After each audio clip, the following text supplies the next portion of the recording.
to order. 9:15. Wanted to give it a little extra time.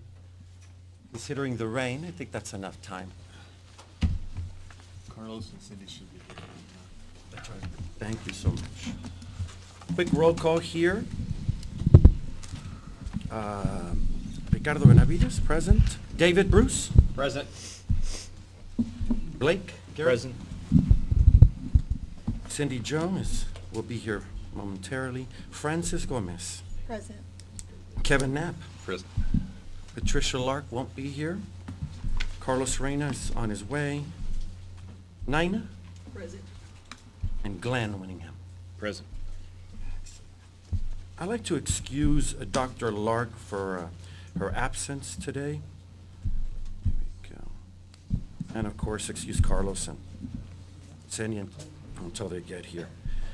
Okay, we do have a quorum present. Mr. Chairman, if we Yeah. could, if we can get someone on the board to make the motion to excuse. Absolutely. Dr. Can I have a Lark. motion? I'll accept the motion to excuse Dr. Lark. I make the motion. Thank you. Second. Thank you so much. Thank you, Mr. Chairman. I All those in appreciate favor signify by saying aye. Aye. All opposed? Motion carries. Thank you, Brian. Thank you. I do certify a quorum present. Any introductions? Right? No, sir. We don't have any introductions, right? Okay. Item C, approval of the minutes. Committee members, I'm sure you'll have had an opportunity to review those. I'd like to approve those. There are no questions. I'll accept a motion to approve those minutes. I'll make a motion to approve the minutes from last. Thank you. We have a motion on the floor. Second. Second. Thank you. Motion is second. All those in favor signify by saying aye. Aye. All opposed? Motion carries.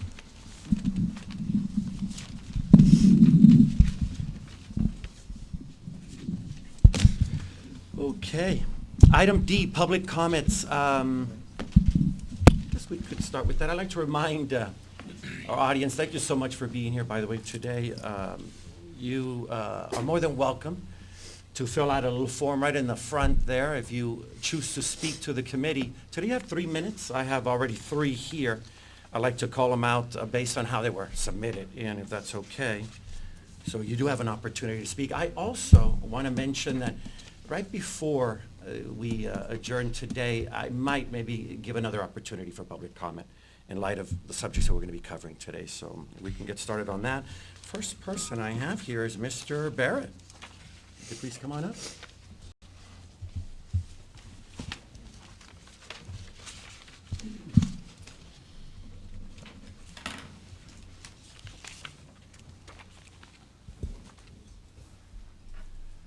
Good morning. Morning. Good to see you folks again. So, why do these driver education businesses exist? And why it is so important to learn from the parent-taught programs in Texas regarding minimal regulation. Driver education is a noble cause.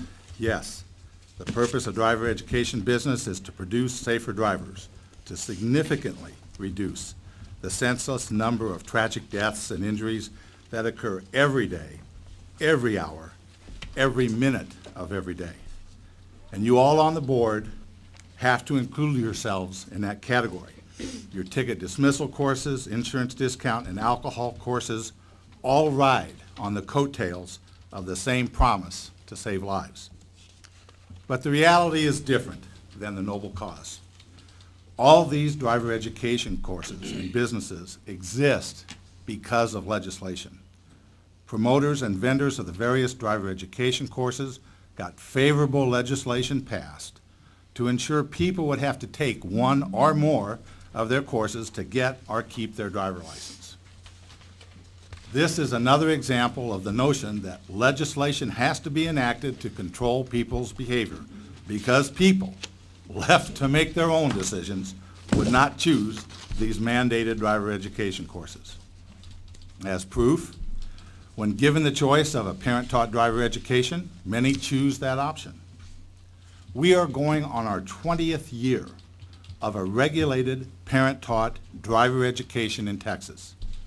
There are some important, noteworthy deductions from this experience. One, the data shows that there is no significant difference between the collision rates of the students who complete a parent-taught driver education course versus a formal or school driver education course, provided that all students are required to take a Texas Department of Public Safety road test. And two, parent-taught driver education courses and course providers have only minimal regulations, yet they yield comparable safety results compared to over-regulated driving schools. The message is simple and clear. Leave the parent-taught driver education courses alone. They need no additional rules and regulations. Although counterintuitive, it would seem appropriate to only have minimal regulations for all the other driver education and safety courses, instructors, schools, and course providers, since the current overbearing regulations are not producing safer drivers. Well, thank you very much, and thanks for showing up on this rainy day. Thank you, Mr. Brown.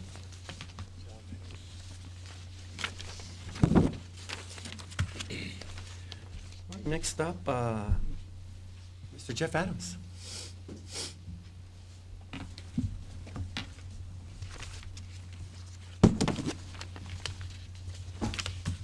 Good morning.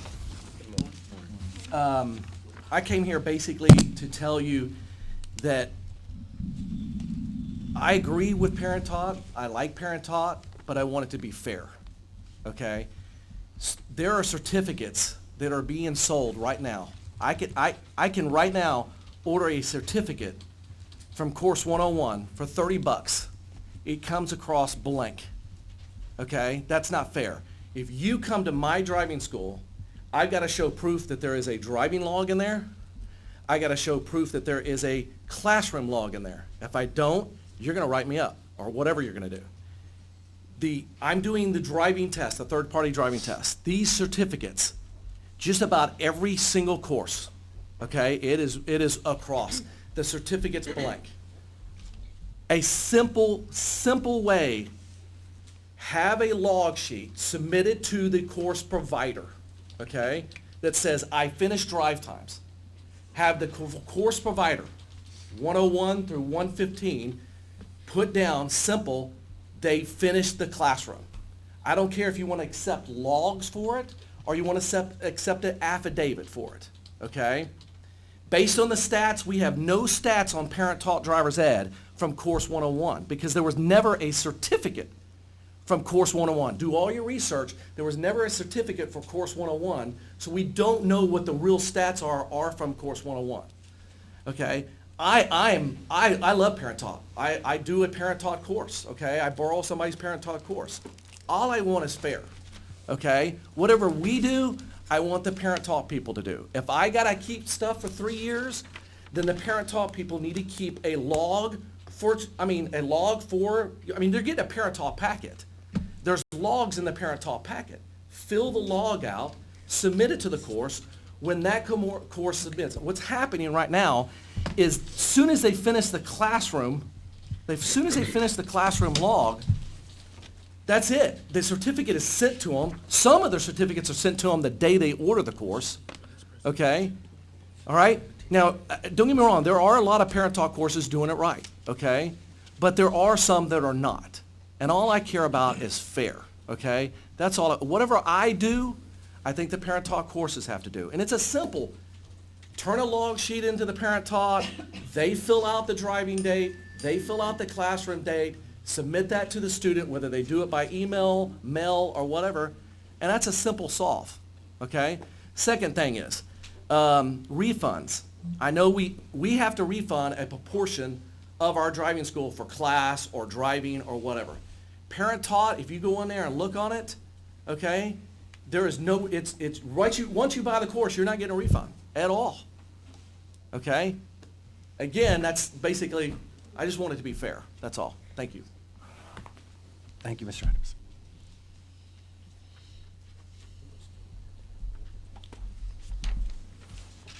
Okay, I have one more. Mr. Laws?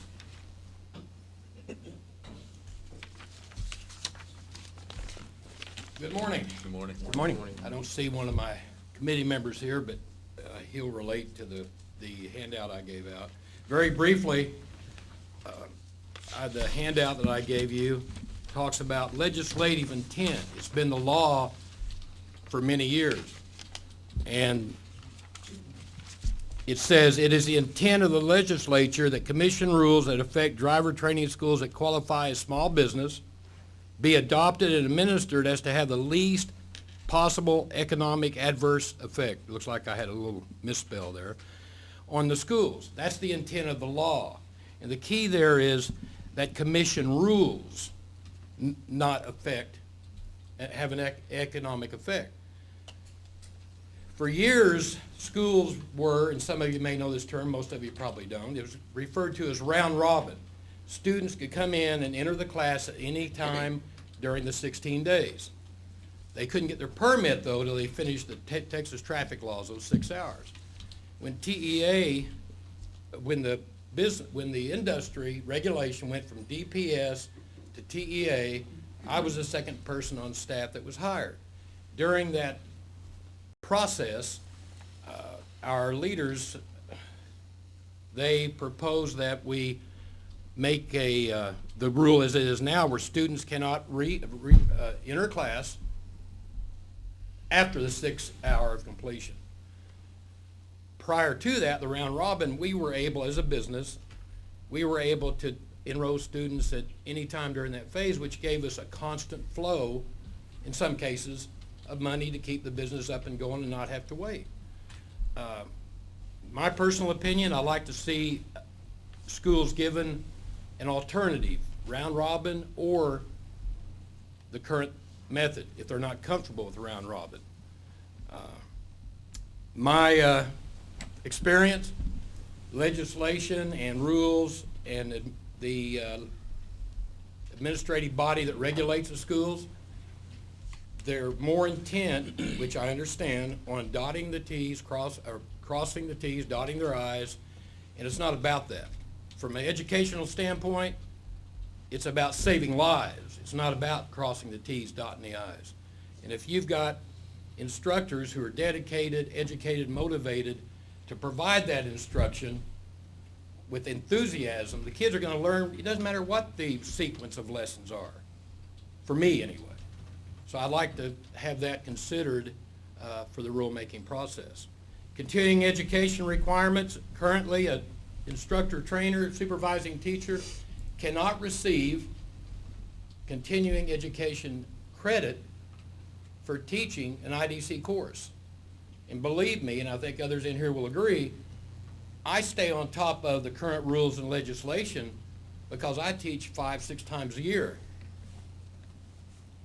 If you take a defensive driving class online, you get no experience on teaching techniques, driving strategies. It's to fill a requirement, and that's it. I'd like to see where the rule allows instructor trainers, supervising teachers, or anyone teaching an IDC class to receive continuing education credit. So up to 135 hours. And the last process here. On the program approval process at TDL&R, currently when you submit a program, a curriculum for approval, when you receive the deficiency letter, you respond to that deficiency letter, and that deficiency letter, when it goes back to TDL&R, the process, the way I understand it is, it goes back to the bottom of the list. So even though you submitted it 5 months before somebody else submitted, now you go back to the bottom instead of stopping where they're at and addressing the deficiencies as they were proposed. So hope that made some sense. Yes, thank you. Thank you. Thank you, Mr. Ross. Okay.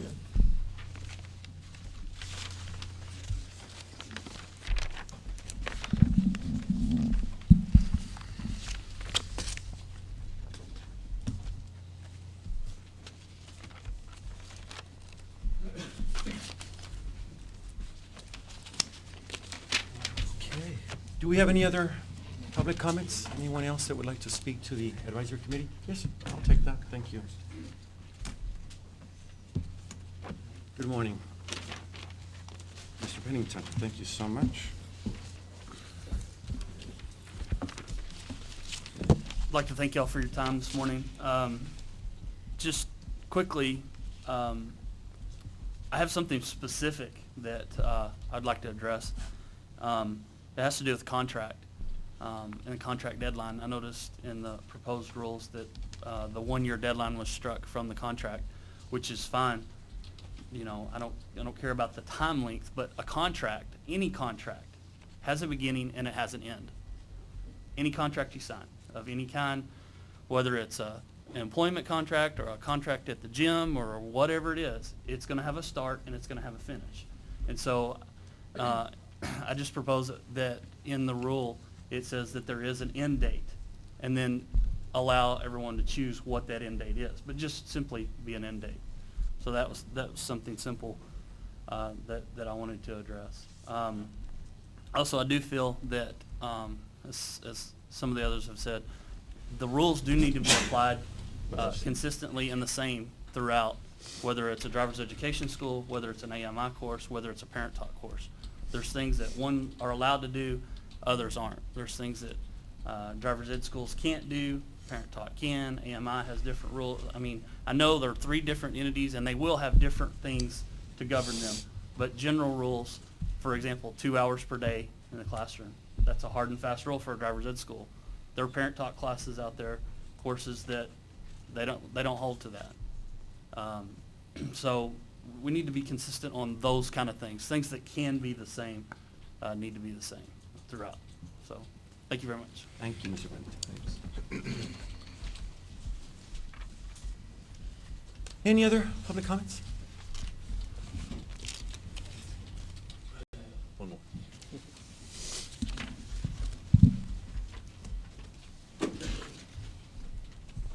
How are you? Thank you so much, Eric. Appreciate it. How do you pronounce your last name? Givelance, Givelance. Eric Givelance. Excellent. Good morning. So, thank y'all for being here, and thank you for the time, even though it's just 3 minutes, but I'll keep it real short. The biggest thing for me, I am a driving school, owner of a driving school. I'm also a DDAP course provider. I'm also a online 6-hour provider as well for the adult course. The thing that I would like to see, since we have this unique opportunity, right, because we're making the rules about what's going to govern our industry over the next forever. Accountability. We need to make driver's ed, we need to make everybody that takes driver's ed accountable for what they do. If they're going to be in this industry, if they're not held accountable, then why do it? So, parent talk, online providers, driving schools, everybody should be held to the same standards. The rules should be equal across the board.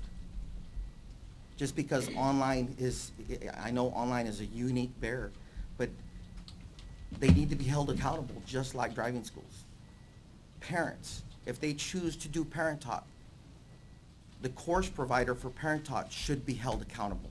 They're the ones that are purchasing the DE 964s from TDLNR. They need to be held accountable. In a society with no laws, we're going to have lawlessness. That's a fact.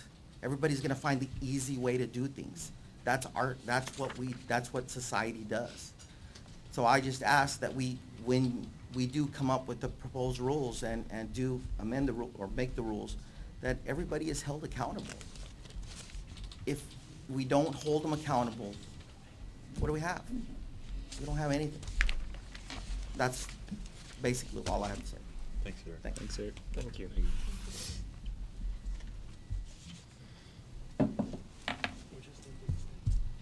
Anyone else? All right, we'll move over to agenda item E, staff reports. Mr. Chairman, Brian Francis, Deputy Executive Director with TDLR. If we could we move the executive staff report maybe after education examination? That way Bill and I can commiserate a little bit. So Yeah, absolutely. The late Bill Koontz just arrived. Absolutely. Good morning, Bill. Thank you very much, Mr. Chairman. So we can start with compliance. I think they're ready to get up there and start running with this. All right, item E2, compliance and division. That's great. Thank you, Kathy. Absolutely, thank you. Good morning, Mr. Chairman, committee members. Good I'm morning. Kathy Phillips, with the Compliance Division, Driver Education and Safety. I have sort of a short report. For the projects, we have finalized and filed several bond claims, and we have updated the procedures for closing schools. And of course, our objective is always to work with the schools if possible to make sure that they get the students finished if that's at all possible. When not, we do have to file bond claims. So we have finalized several of those since we were last here. We've helped and assisted other divisions with complaints, investigations, and licensing issues and questions. We continue to assist law enforcement agencies when asked, such as DPS or other law enforcement agencies, with investigations. In particular, we've recently finished an investigation in Houston and worked with law enforcement there. As far as our public outreach, we continue to look for opportunities to participate in conventions or workshops or conferences. So if you're aware of anything that we could get involved in, we'd like for you to contact Yvonne Lopez and let her know of those opportunities. Recently, we participated in the Texas Teen Safe Driving Coalition. It was a meeting held on March 4th. They are now doing this every other month, and so the next one will be May 5th. And this organization is really good about bringing together all the different agencies that are concerned with driving safety, driver education. And I believe TxDOT sponsors that. And so like tomorrow, they're having a walk at the Capitol at 10 a.m. to talk about drunk driving issues. So that's something that we've enjoyed participating in. Statistics, I don't have any, so unless you have some questions, that's pretty much all I have. This is Blake Garrett. I have one quick question. Part of it's some people have asked me in the industry, but I'm also just curious. Maybe I watch too much TV. Is there any light you can shine on this issue going on in Houston? Is this a systematic problem? Is it something that the industry as a whole should learn from, or is it really just a one-off type deal that we hope to never see again? Unfortunately, it doesn't appear to be just a one-case scenario. There appears to be some issues with selling of adult certificates, and it seems to be prevalent in the Houston area as far as some of the, issues that we've been dealing with. So it's one of the things. Okay. Thank you. Thank you, Kathy, so much. Before we continue, for the record, I'd like to note that Carlos Reina has joined us. Good morning. Carlos and Cindy. And Cindy, that's Cindy right. was circling the airport in the air, and I was circling it on the ground. Oh, my goodness. Thank you for making it. Appreciate it. Next item on the agenda is E3, Education and Examination Division.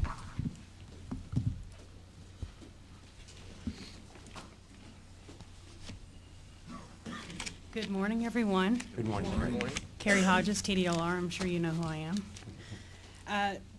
Thank you very much, first of all, for joining us. We know that the rain has kind of slowed some of us down, but fortunately, we all made it here with flights and everything. So we'll go ahead and get started. Right now, DES is still working with IT on a new searchable engine on our website. We're working with the vendor right now to finish creating this website. We're really excited about it. I know we talked about it last time. It's something, again, that we're still working on. We're really excited for it to come out. It will actually really help the public if they have, and I've explained this before, if, let's say you have that child that really enjoyed working with that particular instructor and they no longer work at that school, they will have the availability to actually go to this website, search that particular instructor, and find out where they work now. So that's going to be something that's really exciting for the public. If there's a new school and they want to find out where that new school is, or it's a regular school but they've moved, they can actually go and search that school, or just in their area. If they're brand new to the program, they've never been in the program before, they've never had the opportunity to go to a driving school, they can go to this searchable website and actually find what school they want to send their child to, what's closest to their home, to the child's school, whatnot. It's going to be a really, really fun program to work with. The goal really is to help the basically to help the end user navigate through the multiple schools that we have out there, and I think it's really, again, going to be extremely helpful for them. Right now, as you know, the team has been reviewing, as well as the subcommittees have been reviewing the DES rules, driver education and safety rules, sorry. We have been reviewing them not only to strike things as far as what's already in statute. If it's in statute, if it's backed up by statute, we want to remove it from the rule. If it's repetitive in the rule, we want to strike it from the rule. And again, these are proposals. It's not something hard, fast. It's something that we're proposing to do. I think it will also shrink the rules. If it is more of a business process or business policy, then we want to strike it from the rule. Our job at TDLR is to help you regulate this program, or our job is to regulate the program. Our job is not to tell you how to do your business as a business. I've had so many people ask me, hey, I want to do this with my business. Can I do it? Well, can you? I mean, that's usually, and I don't want to, and I don't mean it in a crass way, but you're a business, and your job is to run your business. Our job is to regulate you, your curriculum, and your program. So that's one of the things that we're working on. Also, plain talking. The legalese that is in the current rules sometimes is so difficult, especially for new people coming into this business, and they're trying to read the rules and find out, I want to start a parent-taught program, or I want to start a driver education and safety program, I want to start just a driver safety program, and I'm having to wade through 121 pages of rules. I'm not quite sure what to do. We're trying to help just plain talk those, so it's easy for that person to understand. Not just easy for them to just jump in the program, but for understand what exactly they need, because I'll tell you, it's also going to help us when they actually submit their application and their curriculum for review. Speaking of plain talking, one of the things that I'm most excited about is the new Parent-Taught Driver Education Program Guide. As you know, those of you that are in Parent-Taught, it used to be called the PTD Packet. One of the biggest complaints that we heard, and one of the largest volume of phone calls that they receive at TDLR have to do with the packet. Those of you that are either have a PTD course or have taught your own child with Parent Taught, you will know what that packet used to look like. I do have a copy of the new packet. And so after this, if you want to look at it, you're more than welcome to come see me, and I'll show it to you. And it's just a wonderful document. I want to take the time real quick to thank everyone that has worked on this. We worked extremely hard. I have customer service that worked on this. We have driver licensing that worked on it. We had education exam work on it. We had a focus group, folks that have taught Parent Taught, that are planning to teach Parent Taught, actually look through this. It is now a step-by-step process. Literally, it says step 1, this is what you do. Step 2, this is what you do. We have the checklist, so it's not confusing. It tells them you actually have to bring your Social Security card in there. It's a DPS requirement. You have to bring it in there. And just if you have a Social Security card, obviously. Again, we worked very hard on this, but we worked quickly. It's already been released. But I want everyone to know that this is a fluid document. This is not going to stay the same for the next 10, 15 years. It's being printed right now. However, the next printing will most likely be different. We're going to continue to add this to try to get as close to perfect as we can, as close to helping each parent that works on this document or has to order this document. And we want to make sure that what they have in their hands is the easiest thing that they can do when they go through the Parent-Taught process. Moving on from that, school inspection. Excuse me, Carrie. Yes. Could I ask a quick question? Yeah, Just of given course. that? How many are you ordering, printing? Because that's been one of the problems, is they've always ordered a significant number, and they say, we can't make any changes until that. Exactly. those have been- What our plan is for that, because we've ordered enough, hopefully to get us through the next few months, because summer's coming, and those of you that are in Parent Taught know that's your busy season, as well as driver education and safety. We know that those are your busy months. Once things have changed, because again, this is a fluid document, if I have to add a new Parent Talk course, we're going to do most likely, and of course, I don't want to speak for licensing, but I would assume that Dee Dee would agree with this, who's back there, that we would do an insert.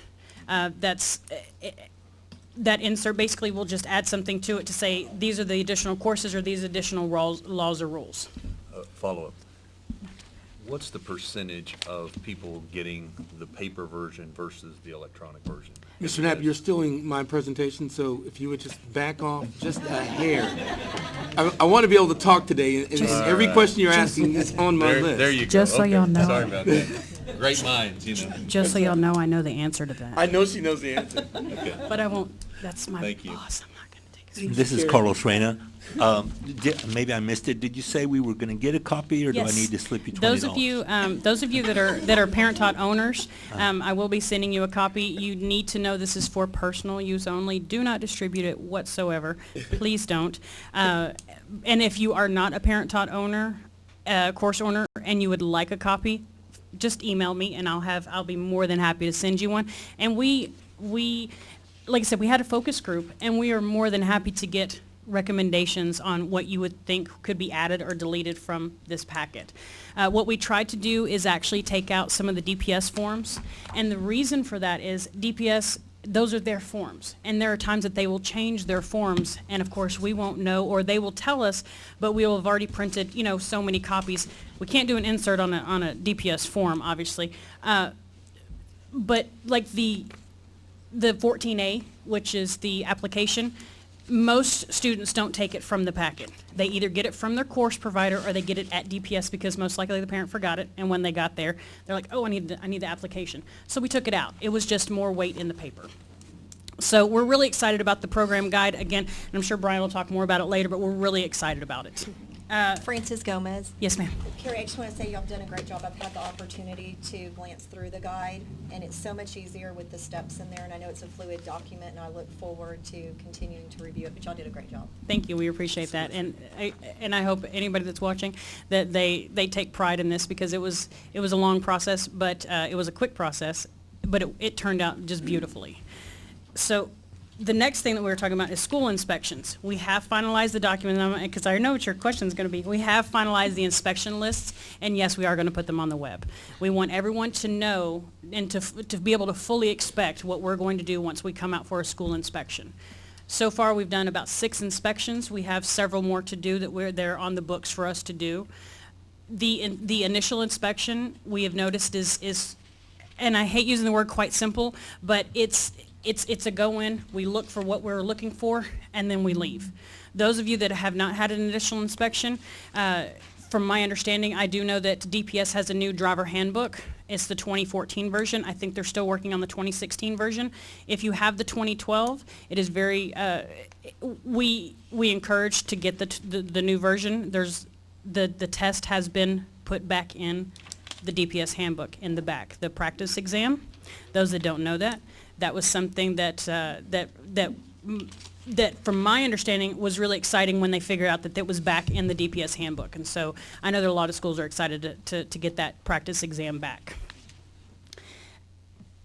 Here for the past couple of months, and this is one of the last things that I'll talk about, but here in the last couple of months, my team and I have been going out to different areas and speaking at continuing education course, if the 4-hour courses, the CE courses.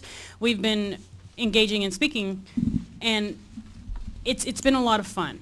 I have had the opportunity, and my team has had the opportunity to speak to so many folks around Texas. We still have, I think, at least 4 or 5 more to go. I'll actually be in Corpus Christi next week speaking to folks that are in the Corpus area. And it's been extremely helpful. I've learned so much from everyone out in the industry. I have been asked a lot of questions. I am actually expecting, and I've gotten approval for this, but I'm going to have somebody with DPS actually join me and answer to the questions that I just cannot answer to because, again, I don't work for DPS. But it's been really, really fun. And so if you have a CE course and you want somebody from TDLR, somebody from my team, let us know. If we have the opportunity, we will definitely come out and speak during your CE course, because we want to be able to be as transparent and open as possible. If you have questions, if we can answer them, we're going to answer them. If we can't answer them right then, we'll write them down and we will get you the answer. And so it's something that we're really excited about. Guys, we're 7 months into this program, and one of the consistent things that I have heard is that this has been the easiest transition compared to any other transition that this program has had. It makes me happy and it makes me proud to know that I'm a part of this team, and I look forward to working with all of you, and I'm here if you have any questions. Thank you. Thank you. Awesome. Thank you. I'll see you in a little bit.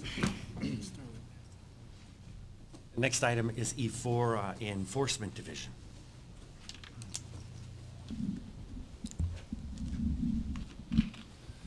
Morning, board members. I'm Robert Rennick from the Enforcement Division. I'm one of the prosecutors there.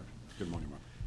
All right, my presentation will be relatively brief. I'd just like to remind the board of what took place in the last couple months. At the last meeting on February 25th of 2016, this committee reviewed a draft of the criminal conviction guidelines for the driver education and safety program, and then recommended that the Commission of Licensing and Regulation adopt and approve those guidelines. And then on March 9th of 2016, the Commission did review and approve the guidelines, and they are now in effect. We will be scheduling another meeting, we being the Enforcement Division, of the Enforcement and Compliance Work Group from this advisory committee to meet and discuss proposed changes to enforcement-related rules. And that you'll be notified of that in the near future. Key statistics for the fiscal year 2016 are that the programs and these statistics are good through from September 1st of 2015 through February 29th of 2016. The number of cases opened for this program is 36. The number of cases opened for the total agency is 5,374. The number of cases resolved in this program is 12. For TDLR, it's 4,585. The number of agreed orders for this program is 0 at this point. For TDLR, it's 1,033.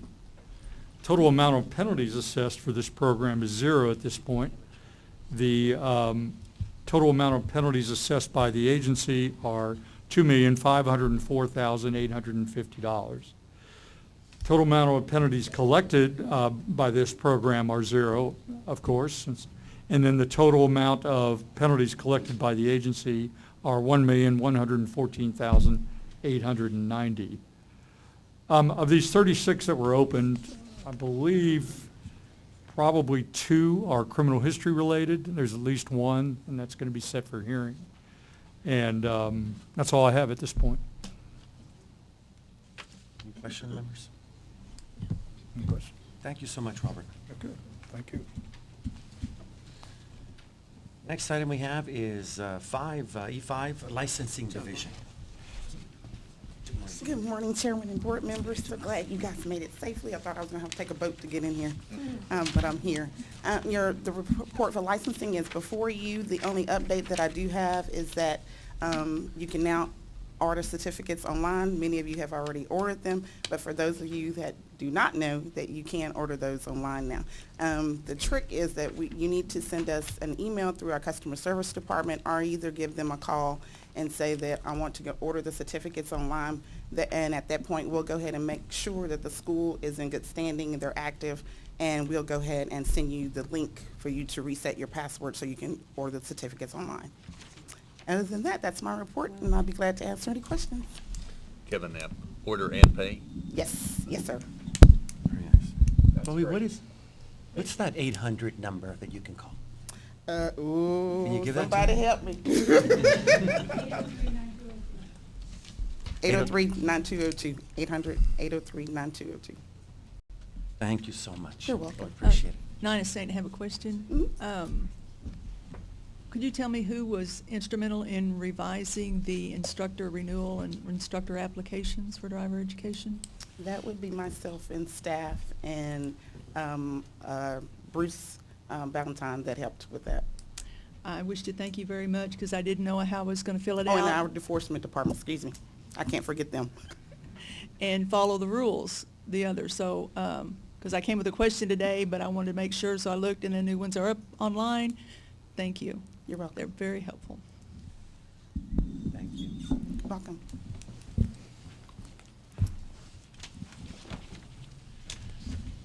Mr. Chairman, I believe we are ready to go to exec and do our presentation. Absolutely, that'll be the next item. Thank you so much. Thank you.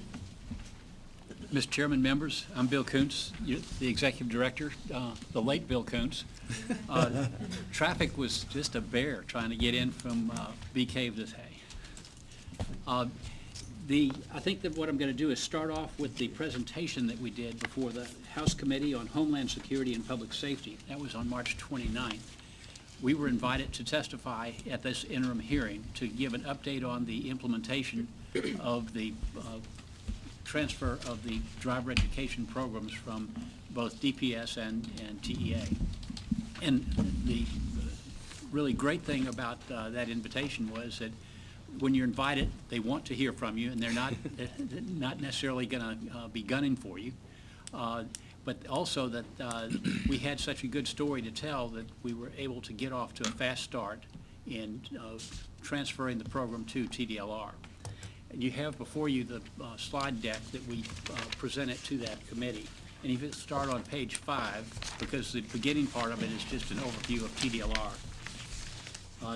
With House Bill 1786, it transferred the parent-taught education program from Public Safety, Department of Public Safety, and the driver traffic safety education program from TEA. That law was signed on June 19, 2005, and effective on September the 1st.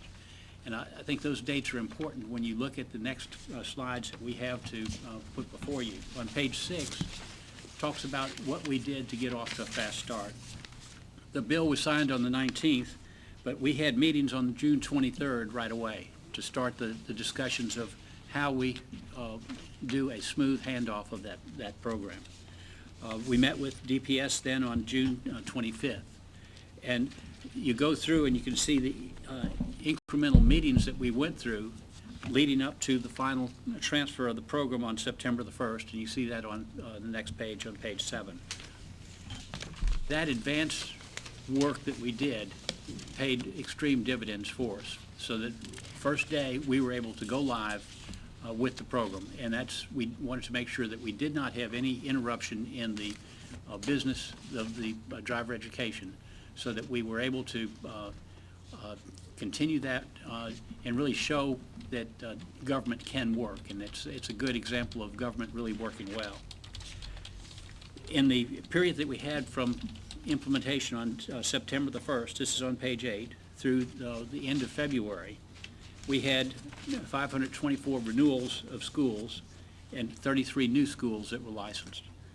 Instructors, we had 985 renewals and 125 new instructors that were licensed. So we were able to start issuing the renewals and licenses right away, and we didn't have any hiccup there. Also, with customer service, the telephone contacts or contact center contacts were significant. For that same period from September the 1st to the end of February, we had almost 18,000 phone calls and almost 3,500 emails.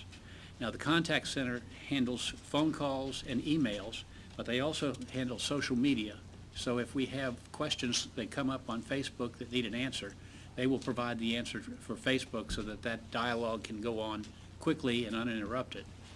The benefit of that is that with so many people engaged in social media, if they can get the information that way quickly, they don't have to make a phone call to us, and it really makes the system work well. And then the phone callback feature we have, when we get overloaded, we have the ability to call back to the person that hung up, or to give the person the option to hang up and have a call back from us, knowing that we will be getting back to them within a certain time period. We picked that idea up from Southwest Airlines when they implemented that. It worked so well for me and for Chairman Denton that we said we needed to get that in our system. When we first thought about that, our telephone system would not support that callback feature.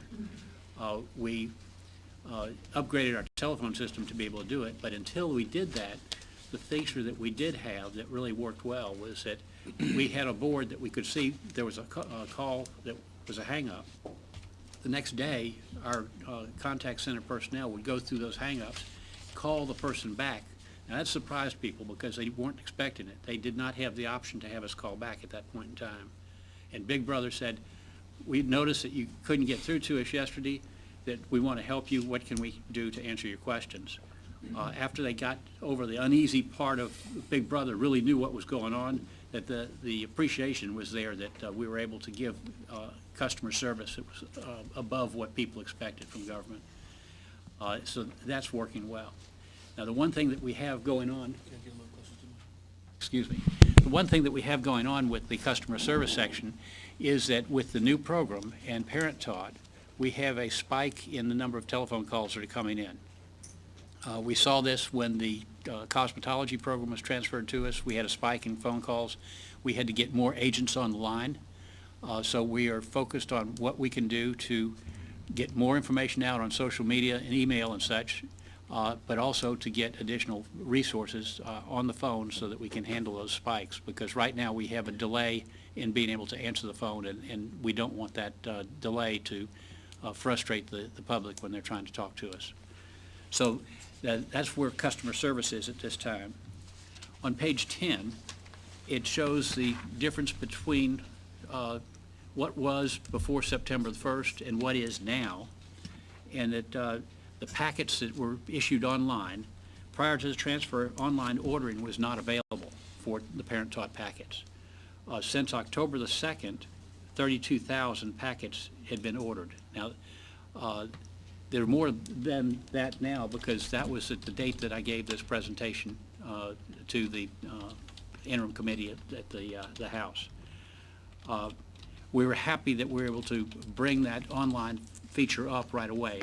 It took 60 days for us to get that up and online since the beginning of the program, but that was a definite success that we had.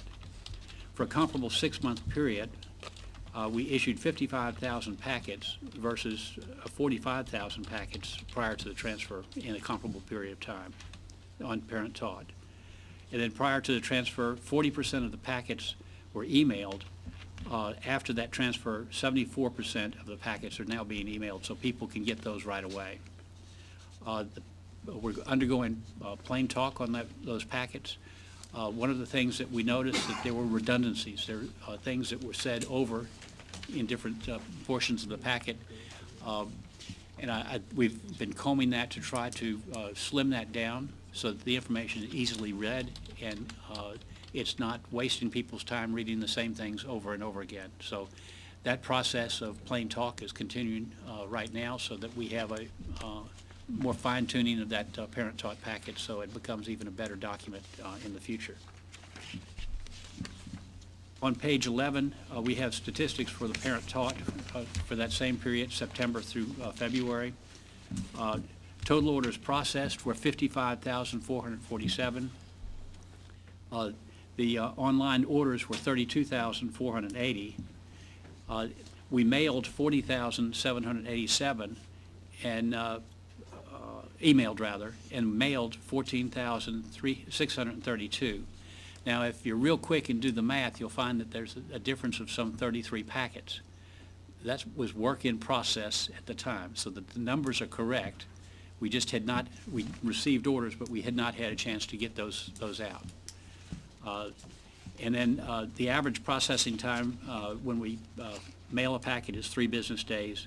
The average processing time for online is 1 business day. So we're able to accelerate the process of parents getting the information so they can start working with their children to learn how to drive.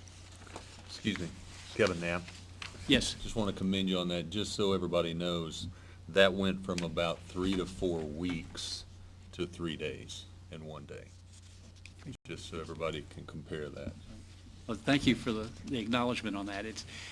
We pride ourselves on trying to move quickly, and that's just an example of the types of things that we continually strive to do.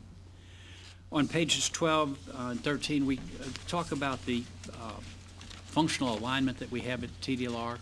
I think we've covered that before with the committee, that the functional alignment gives us that ability to be more responsive to different things. Instead of having a silo and just people that are parked in that the driver program, that the people in customer service answer all of the calls that we have for the 33 programs. In enforcement, they will do the enforcement work for all of the 33 programs. In licensing, we will have the same type of thing, although we do have specialists in the licensing area in compliance, but we do have that functional alignment so that peak load theory comes into play there. So when we have a peak of activity in a particular program, we can put more resources to it rather than having excess resources sitting on the sidelines waiting for that peak and then trying to adjust it, or not having enough resources to take care of that peak load that we see. So it's one of those things where I think that the business model that we have is a very, very good model at TDLR. And we talked to the committee about the advisory board, that we already have the advisory board up and running. You'll see your names there on page 15.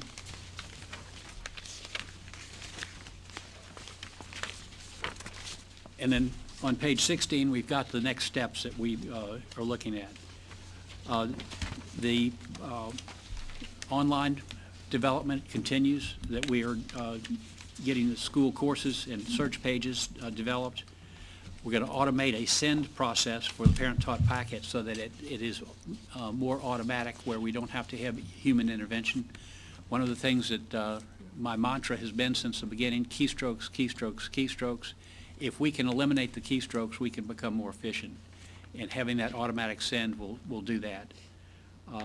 Then having a search capability to view the licensed instructors, schools, courses, and providers for the parent-taught in multiple ways.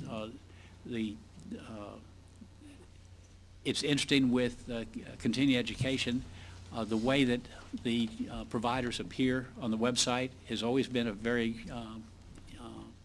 keenly followed provision by the providers to be at the head of the line. If the old way in the telephone book, if you had AAAA school, you could get to the front of the telephone listing.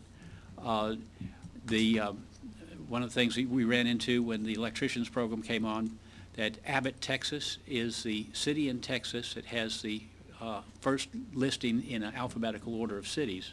And Abbott, Texas is the hometown of Willie Nelson, but it was also the hometown of the mail store, where people lined up and got a mail drop so that they could get in line first in the listings on the website for their continuing education courses. So we've dealt with that and tried to maintain ways for these courses to be listed in various ways so that there's not a competitive advantage to any one group by working the alphabetical system or whatever. So we're always looking at that, and there's always going to be fine-tuning of that so that we maintain a fair business environment for everybody. In enforcement, you've heard from Bob Rennick. We don't have a whole lot of enforcement activity yet with the new program. It's the carryover that we had from before. And then in the General Counsel's office, that's where the real work has been in reformatting the rules, and even before the program was transferred to us, working with the legislature to fine-tune the statutory provisions so that we had a statute when it came to us that would work with the model that we had, that we didn't have any things that were impediment to business, and that worked well. So they were the leaders in the work that we had to do to implement the program. The final tuning of the rules now is I guess, a wind down for the enforcement division, where they'll do a handoff to enforcement and licensing for the rest of the work. Let's see, what else do we have? Oh, and strategic planning. We just completed our rounds of strategic planning from March 30th to April 12th. We went through Texas, various cities, to talk about the needs that we have for the different programs. The questions that were asked are, what are we doing well? That was always an icebreaker to kind of get things warmed up, and it felt good to hear nice things about ourselves. Then, what could we do better, which was the constructive criticism that we wanted so that we could really improve things. What statutory or rule provision would needed to be changed in order to make things work better, particularly if the individual giving the input to us was king or queen for a day, or as one of the participants in the Corpus Christi focus group said, well, if I'm dreaming out loud, this is what I would dream. This is how I'd like the future to be. Those focus groups are very important to TDLR, and we've gotten great input from the different groups, including the driver program that we have. It's one of the things that the last question was, what's going to happen in 5 years that we need to pay attention to? And the groups that I was in, the interesting discussion was with these autonomous vehicles. What's going to happen with the driverless vehicles going on? And the thing that I was thinking about was that Uber and Lyft may be in trouble because you can call your own vehicle in to come pick you up. When you were at a bar and had too much to drink, you could call your own vehicle to come pick you up and take you home, and you weren't in trouble because you didn't have to drive. You could just got in and ride. So things of that type are going to be in the future, and how are we going to look at that? What impact will that have on this program, on driver education? There are going to be new issues that come up because of that, and that's how do you deal with that? Because not all cars on the road are going to be driverless. So it's those types of things that we're trying to get information on so that we would be able to bring issues to the legislature to try to plan for the future. And I think that we got some good input on that. And then the final slide on page 18 is just a wrap-up of our functional alignment and the way that we work. It was a great program. We got real good feedback from the committee, and I think that we're on the right track for being successful with this new program at TDLR. We're happy to have y'all. Be glad to answer any questions you have about that, and then I'll pass to Brian to pick up the rest of the executive presentation. Great presentation, Bill. Thank you. Thank you. Mr. Chairman, Brian Francis, Deputy Executive Director with TDLR. Just to kind of follow up on what Bill's saying, when you hear Bill give the update on what TDLR has done, sometimes what gets lost in that explanation is the value, and basically we would not have been able to do this without having Kathy and Carrie and Ann and Gay and Josie and Pam and Brian, Bill, and those folks coming over, even Reggie for his brief time with us. You know, sometimes the folks that came over from the other programs, people lose sight of their contributions. We would not have been able to do business on day one if we didn't have them here. And I want to acknowledge everything they've done for us. They're part of TDLR, and I want them to know they're part of TDLR's family, but I want you to know that they have made contributions with the resources that we have to make the program better. There are a lot of the visions that are added to this thing that they were able to do now while they were here, and so I'm grateful for their efforts. And then you kind of blend it with TDLR's existing systems, and you look at Chloe's team in licensing and education examination. Shanesty has really been just cranking out and becoming an expert in driver's education. Enforcement, licensing, Dee Dee has really led the charge on making sure that we are putting that TDLR streamlining touch on forms. And Nina, with you acknowledging that application, you just keep your eyes open on the school education application, the changes we're going to make there. Right now, it's a tedious process.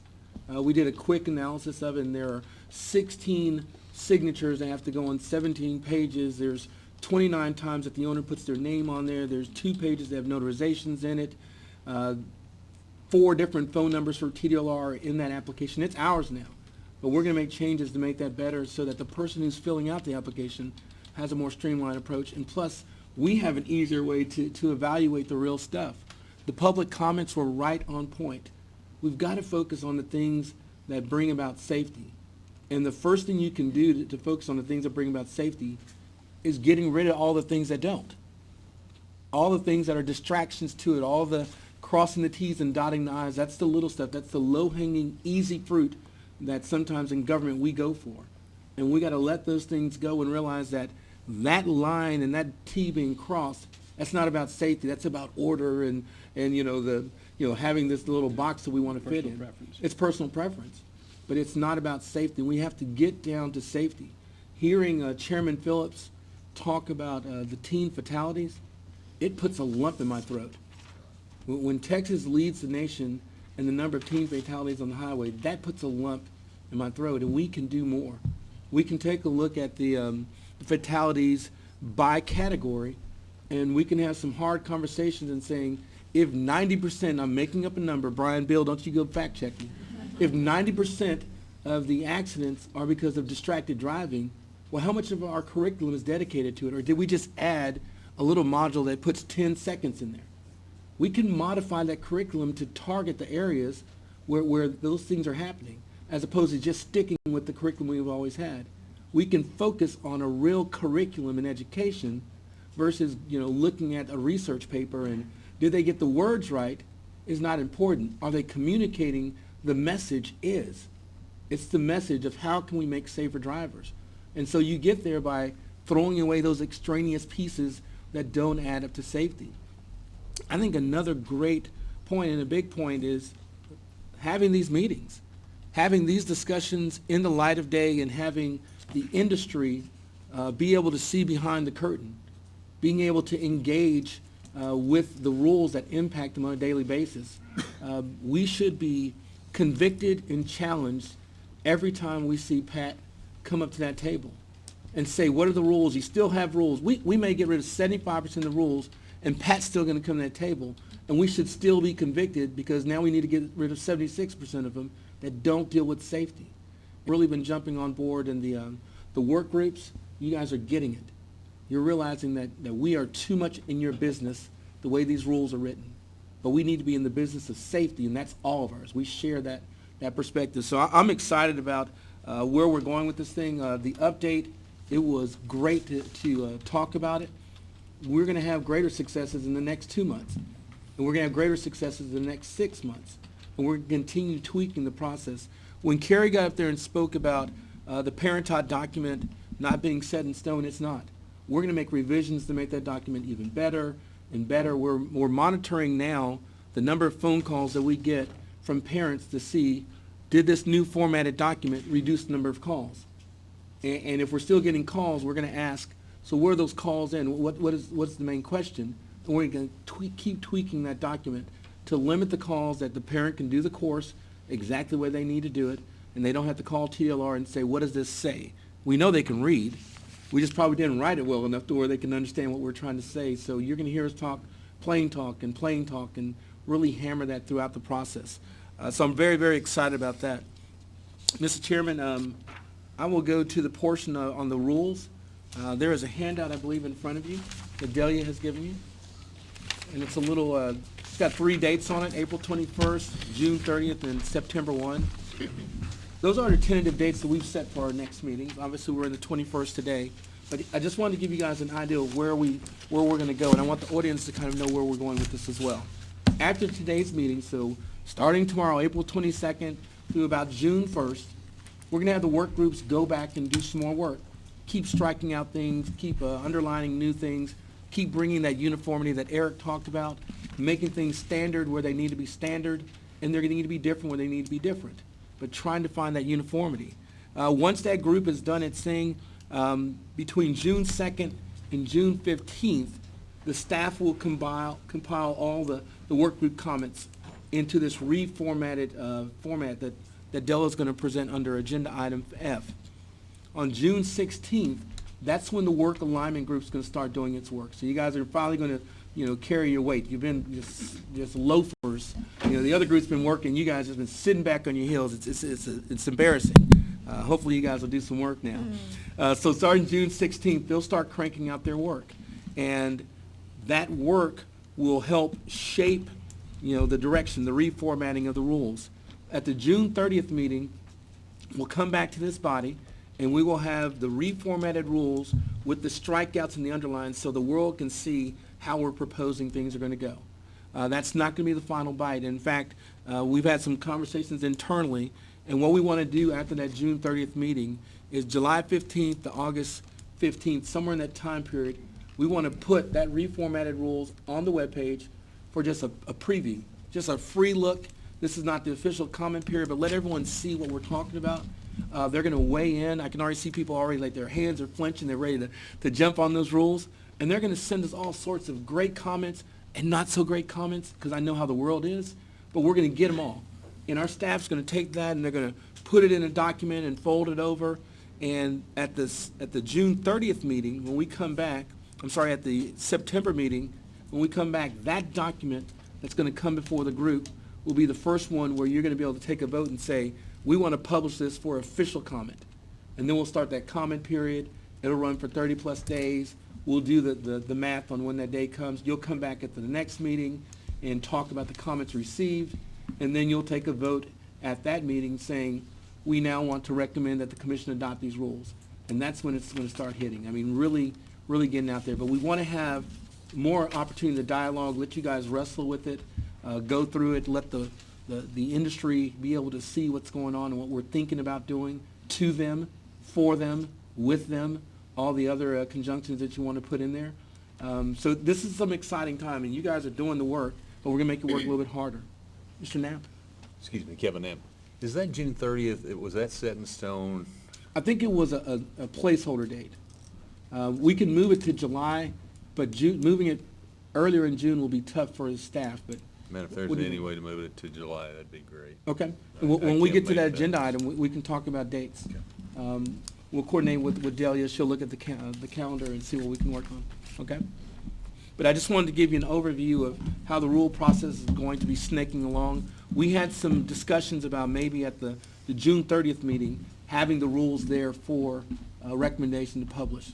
But I feel like it would be in poor taste to have the rules in their first reformatted look in front of you guys and say, now publish these. I don't think that's fair and appropriate for you. I don't think it's fair and appropriate for the industry. So we're going to keep working through and making the hard changes and recommendations, but keep in mind it's about safety. And that's what we got to always fall back to. Is this rule going to bring about greater safety, or is it just going to make us feel comfortable? Is this rule going to bring about greater safety, or is this just something good to do to people? Really dig down, are we bringing about safety? Okay? Mr. Chairman, I believe Bill and I, through him doing the update, that we have covered all the executive items. Yes, sir. Excellent, thank you so much. Before we move to item F, should we recess for a break? Anyone? Great. Right? Let's do that. Let's recess for just a 10-minute break. Sounds And we'll great. come back, if you don't mind. Della, thank you so much.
everyone.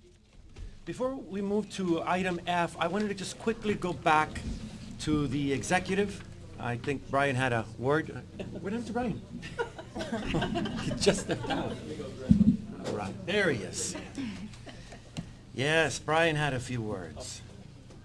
I'm sorry about that. I thought you were sitting down, Brian. That's all right. Take your time.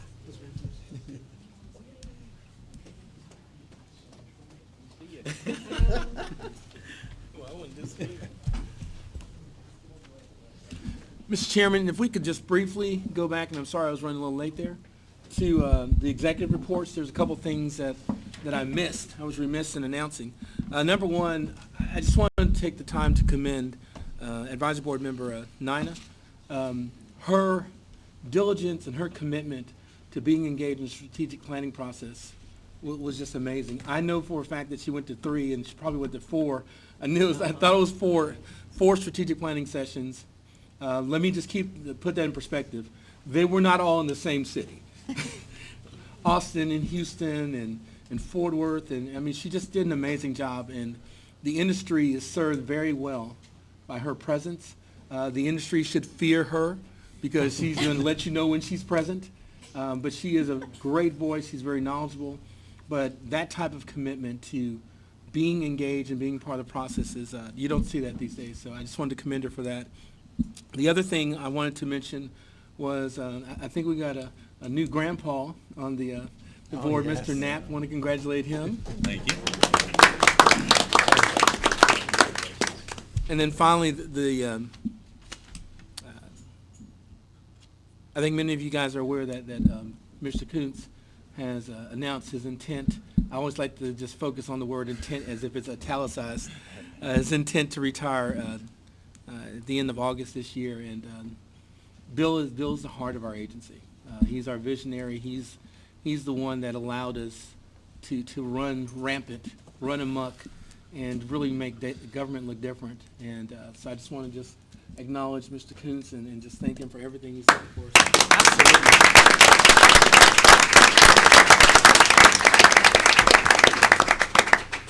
We both are criers, so we're just going to go on to the rest of the meeting and not cry. Thank you. Thank you so much. I was reminded earlier by the audience if we could speak a little closer and louder to the mics. I think they're having trouble hearing. Yes, sir, we can do that. Excellent. This way everyone can hear. Thank you so much. Any comments, members, questions before we proceed? Thank you for your patience, by the way. Della, we are on item F. Thank you. Della Lindquist, Deputy General Counsel. Welcome, everyone. I just want to thank you all for your patience as we've gone through this rulemaking process, and listening to Bill and Brian and everybody earlier just reminds us of where we've come from and where we are today. And I'll just, part of this discussion right now is to sort of bring you back, focusing on the rules, but bring you back to where we were, what we started with, what we have today, and what our intent is going forward. I'm going to try to sell you on something.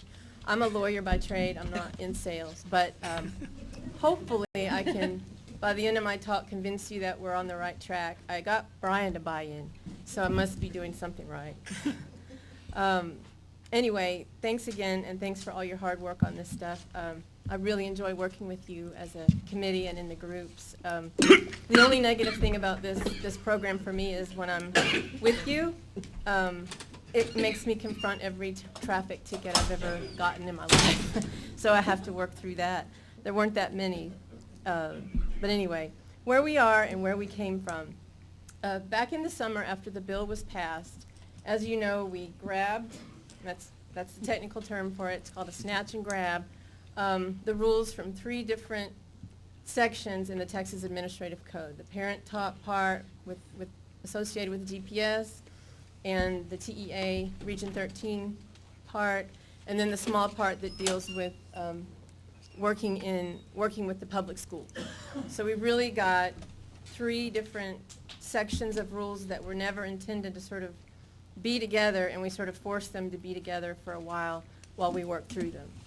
So we kept them in the format they were generally in through the summer and through this process because they are different and the licensing types are different and there's different programs, and we thought it would be easier going forward just for you to just sort of be able to find the rules that you've been used to working with in that particular section.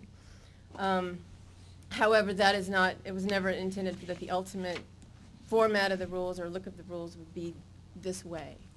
So going forward, we are trying to, as we go through and maybe take things out, move things around, also being mindful of, we want it to be in a certain appearance, a certain way that's easy to find your information, avoid duplication of anything, strike things that don't have no statutory basis for, and generally just make regulation easier for all of us. That's the ultimate goal. Brian had the idea to color code, and so probably the most difficult thing I've had to do thus far in the rules is put those colors in there for you. But the hard work for me is now going forward after you've gotten your work groups together and done some slashing and burning of some stuff.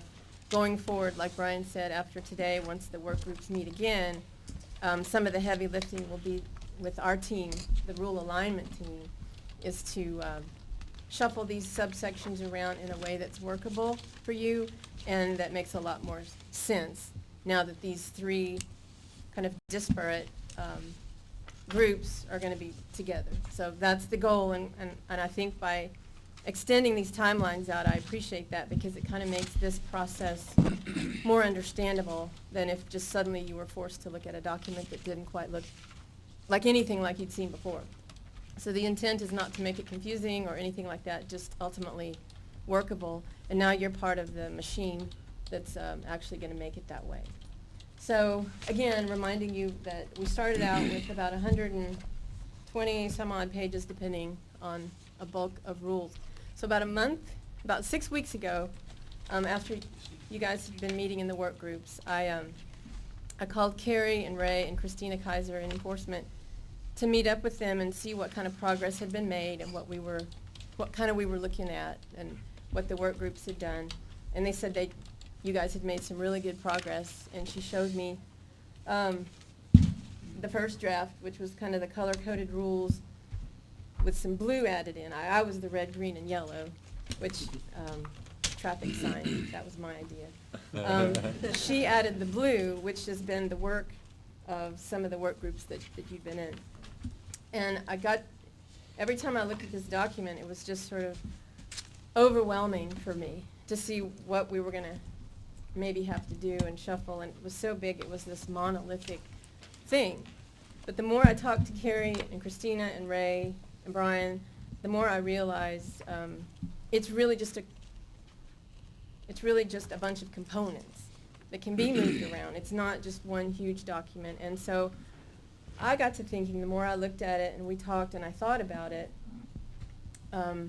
what if, and here's a new concept for maybe most of you, we took some of this rulemaking in phases, like phase 1 and 2. To me, just thinking out loud when I was looking at all of this and talking to them, there's the licensing part that talks about what it takes to get a license, how you lose a license, your standards of practice kind of thing, what you must do, what the school must do, all that has to do with what we do day in and day out. But there's a lot, about half of this 100 and some odd pages is curriculum and the stuff that's related to the learning on the internet, the alternative means of delivery, IMD, which to me is like apples and oranges. There's how I regulate, or how we regulate the industry, our forms, our rules, what you do with us. And then there's what you're teaching and how you're teaching it to the students. To me, those are very different kind of things. And as I was reading through all of this, and the color helped because you'd be green, red, yellow, green, red, yellow. And so all throughout the rules, there was the regulation part, and then there was all this curriculum. And it was really kind of jarring to me.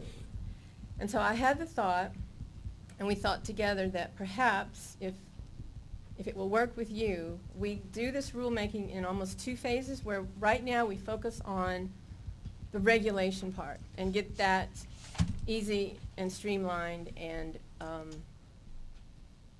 workable focusing on just the stuff that relates to what we do, you know, and how you run your practice, our inspections or enforcement and all that kind of stuff.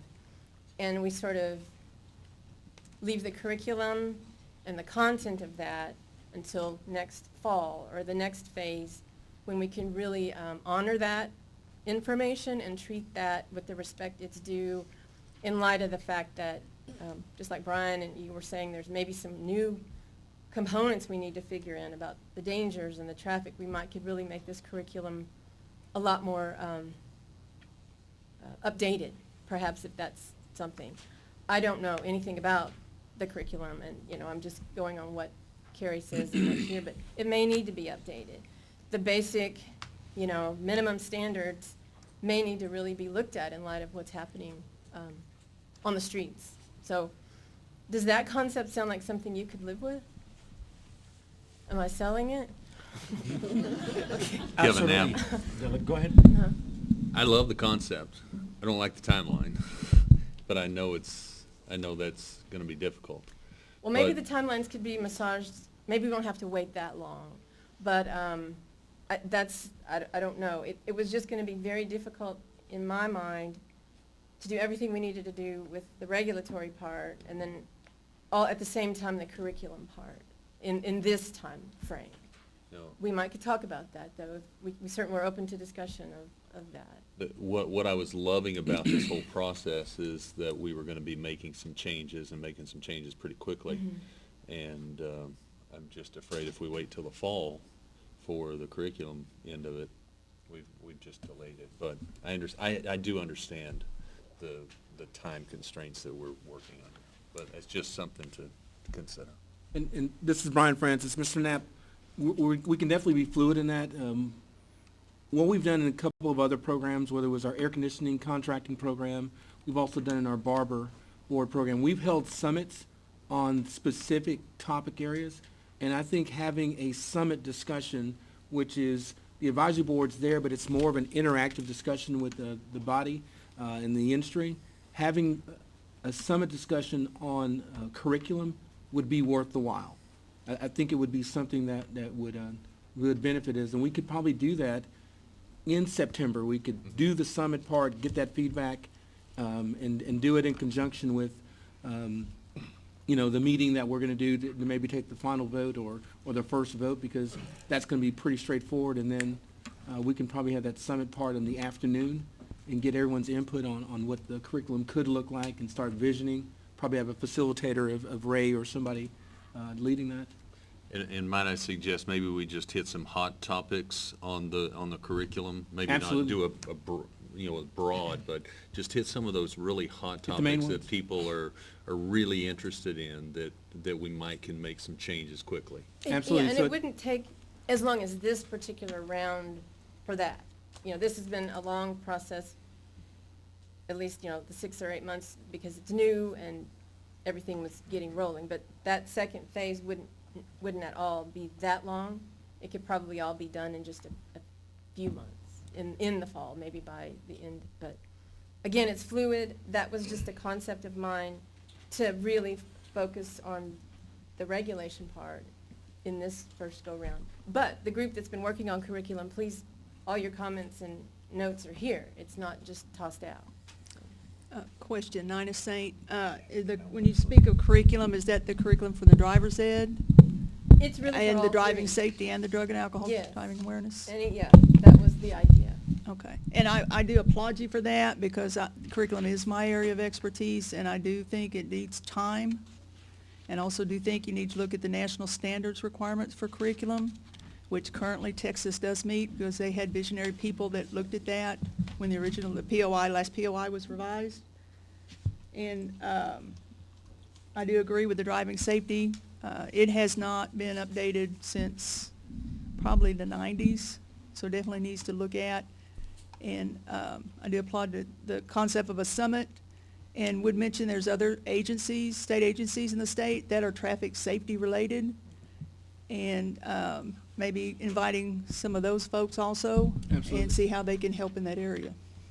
Brian Francis, you know, we'd probably envision having some speakers in the first part, just kind of giving background, whether it's just being reminded about the number of fatalities and where they're coming from, and then have some experts on curriculum in other areas, whether it's driver's education or even in other realms, just teachers that come in and provide that input, and then go into a very meaty discussion about the specifics, as Mr. Knapp said, very targeted conversation on some of the key areas for it. But Ray and Carrie are already looking and saying, okay, so I guess Brian just gave us another assignment. You have been volunteered. Nina Senegan, and I will address, you mentioned distractions earlier, and that was addressed actually by the legislature in deeming us to manage distractions in all the curriculums. And it is recommended a 2-hour session, but again, each school may choose, or parent-taught course provider may choose the amount of time they may allot to any of the content standards. This is Carl Schreiner. I agree with you completely on what you're trying to do. I've been on just about every work group committee I think that we have, and there's so much to change and to follow what Brian's marching orders have been, which is slash and burn and gets rid of stuff we don't need. It's been a difficult process because we've been with it for so long. It's like cutting off part of you, so you realize, wait, I don't need that part. Okay. And one of the big changes I wanted to make was to curriculum. And I've already made suggestions for the driving safety because it's antiquated and it doesn't deal with the real problems of today. And I'm just looking for a way to do it where people's courses don't have to change, but they're open to change. And that's going to take time and thought, so I concur. I think we should do it the way you're recommending. But I'm with Kevin. We're burning daylight because I've only got 2 years on this committee, a year and a half now. So. Excuse me, this is David Bruce. Just for a clarification, you mentioned the course material and the alternative delivery methods. Are you suggesting that we postpone any changes that we may propose as a committee to the alternative delivery methods to the September time period as well? I was considering, this is Della, I was considering that as mixed in there. If you disagree, we could work with, but there's a whole lot. There's page and page on that. So I just don't know. If y'all, I'll let Carrie speak to what kind of discussions maybe have been on the ADM. Definitely. Carrie Hodges, TDLR. There is a lot that we have suggested as far as our subcommittee is concerned about changing.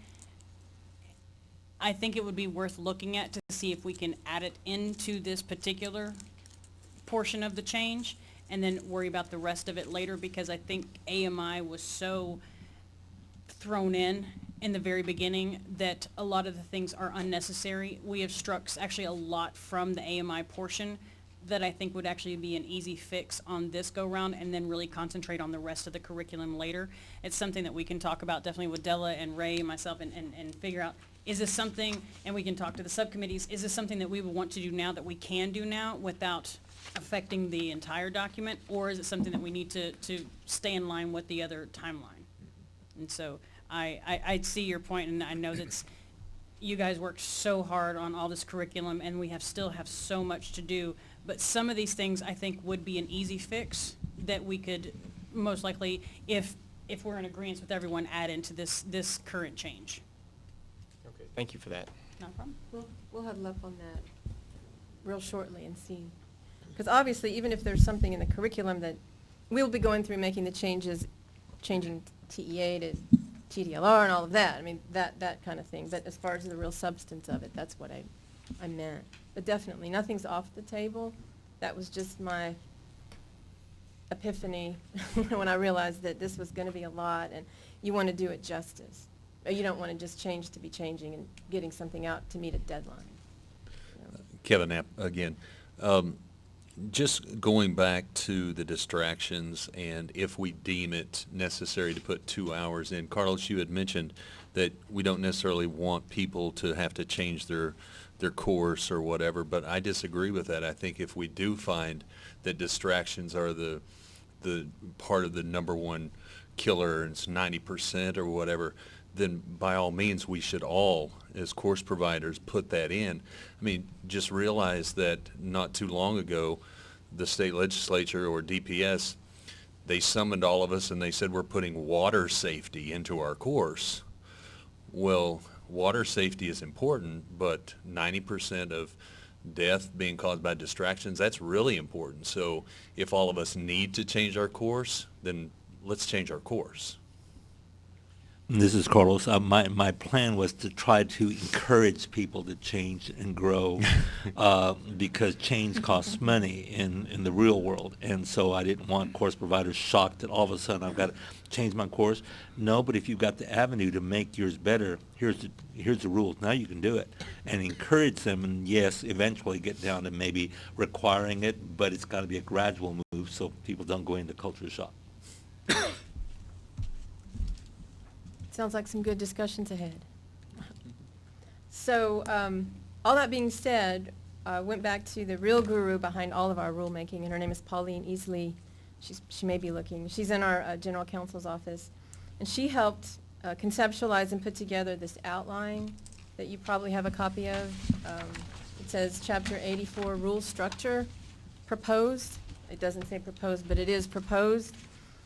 It would kind of be in line with our ultimate goal to have the rules flow a little better, consolidate the definitions, consolidate the fees, put the curriculum and that kind of information toward the end of the chapter instead of throwing it all in the middle with all the licensing stuff.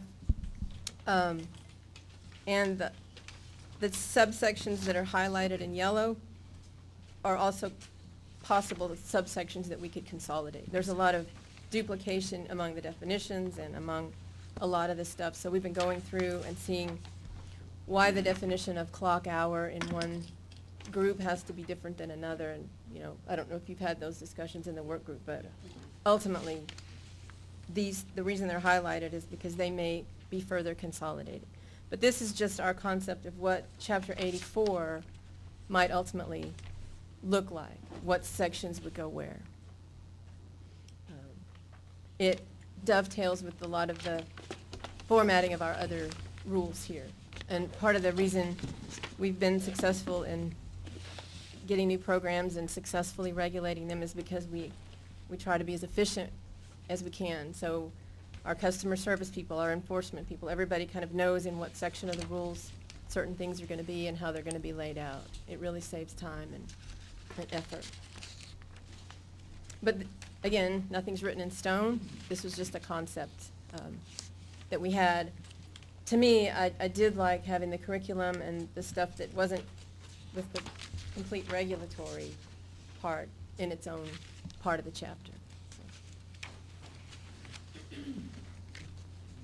And after I took out all the yellow pages, the rules looked really fun. There was 43 pages instead of 120 or something. So I handed it to Brian. I said, touch this. This is just really, you know, this makes a lot of sense. If we could see this and focus on this for right now, instead of all of it, it kind of made it a little more, less stressful for me and maybe for you too, just to attack the whole thing. I didn't hand this out to you, but this, I like this. I can work with this right now. So, without further ado, unless you have any questions, that's our vision going forward, to do more work groups beginning almost immediately. I'll be huddling up with Carrie and Ray and her crew and seeing if we can look at this alternative means of delivery and looking at the comments that you've made, the blue part of all this, and go forward. Mr. Chairman, is that something that we as a board need to approve? Brian, is that her suggestion? I think we're just kind of Shelley? looking for just a nod of agreement that we're going in the right direction.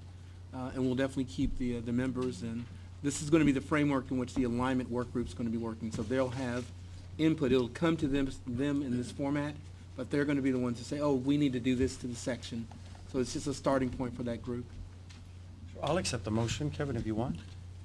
Certainly. So moved. Okay. Motion is on the floor?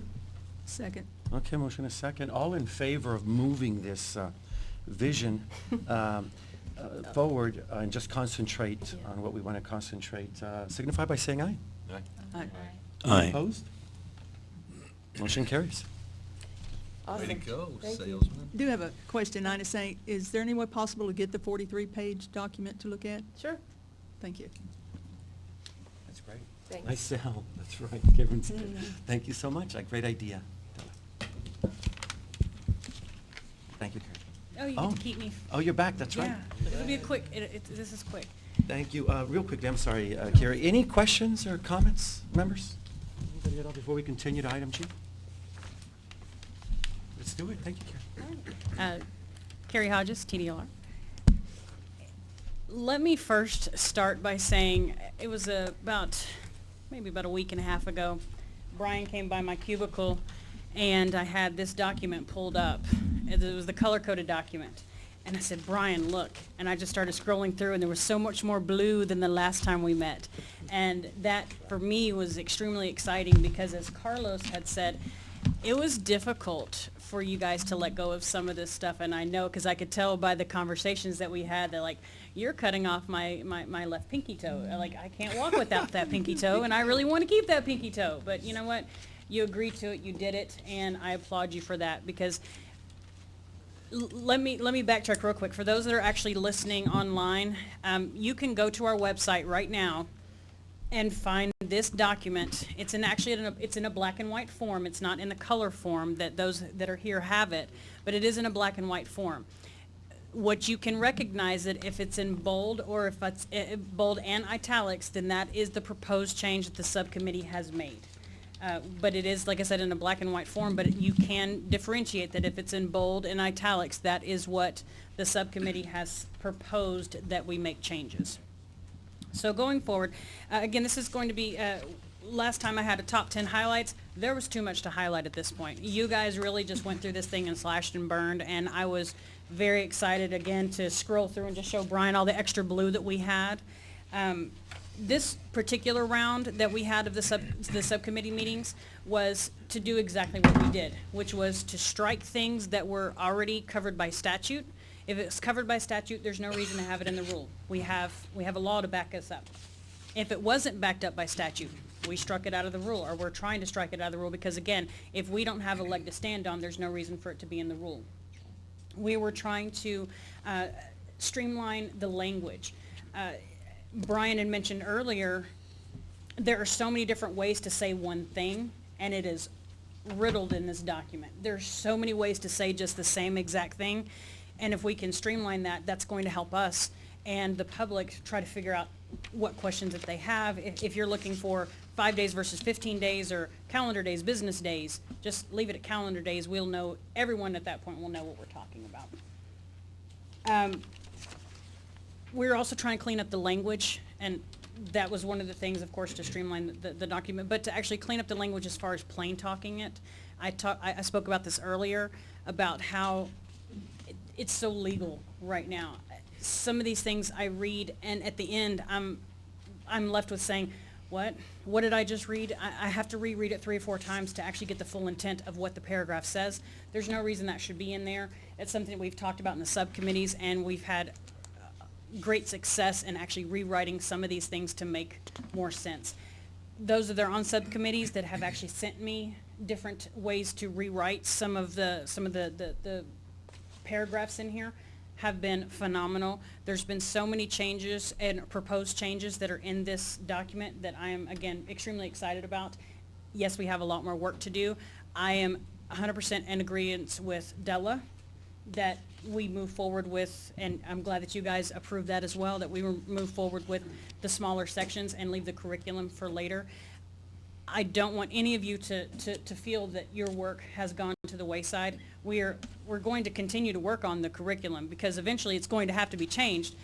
We're just going to, of course, concentrate on the other parts first, the easy part. Get that over and done with, then worry about the curriculum.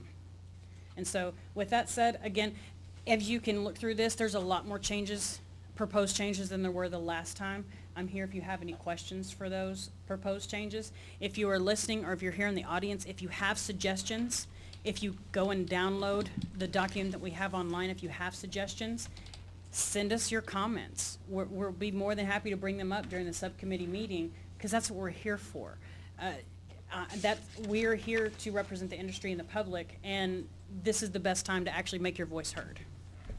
This is Knapp. Carlos. Go ahead. Wanted to comment on Carrie that during the committee meetings, she frequently brings up comments that have been submitted, And we listened to them, we said, that's a good idea, and we'll kind of go with those comments, or she'll send us the email they sent in, and they've been very helpful.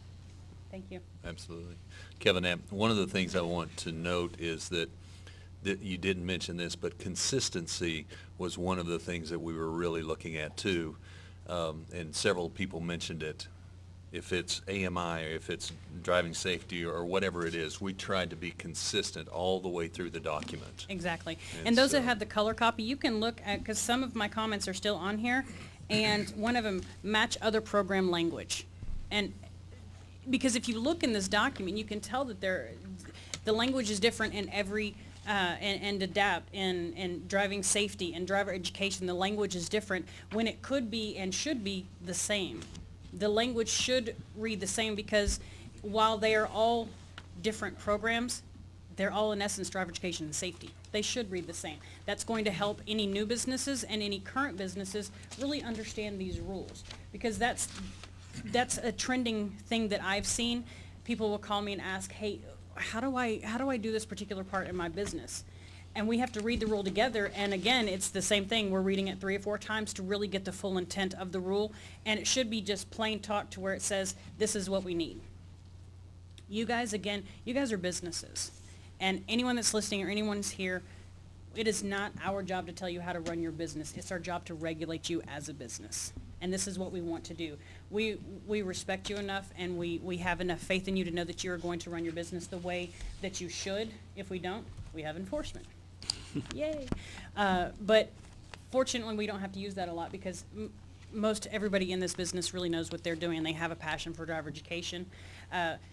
Those of you that don't know, and I'll go ahead and tell you all this, I am actually taking an IDC course. And the reason for that is I want to know what you guys are going through. When I'm reading through this document, and I can now speak to the IDC process, that what it takes to be an instructor. That's actually going to help in the green portion. I am having a blast, I'll tell you that much. Driving with the kids is kind of freaking me out a little bit, but I'm excited to do it. I'm excited to know what you guys are doing. Will I ever be licensed as a TA full? No, that is not what I want to do, but I want to have that certification. I want to know what you guys are having to deal with in the public, and I'm enjoying it. I'm loving every minute of it. And so, if you have any questions, I'm here. If not, I think I'm finished. Any other questions? Let me chime in just a little bit. So consistency is so important. You guys are talking about across programs, but terminology, the little things are what add up to the confusion.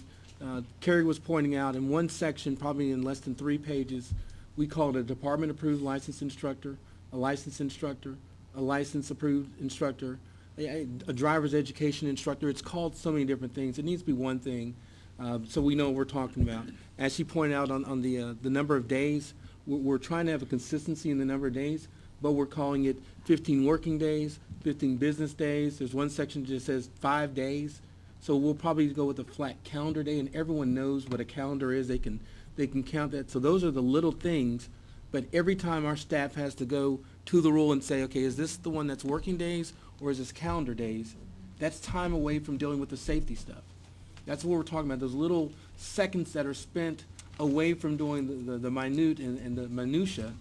We can now dedicate that to really looking at the curriculums and taking our time to evaluate what the learning aspect of a course is versus the, is this T dotted and crossed and I'd and all that good stuff that we want to say.